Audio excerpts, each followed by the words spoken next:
Today, we started by briefly going over the topic from yesterday. After that, we played a game of four corners which helped the students learn some vocabulary of animals.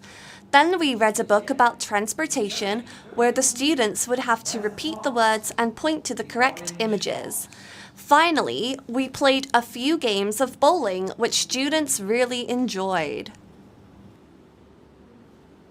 Yeah, well done, Diana. Okay. Can you see the cow?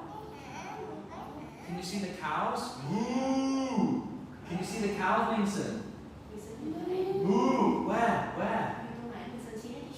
Where's the cow? Yes! Well done. Cool. Down by the station.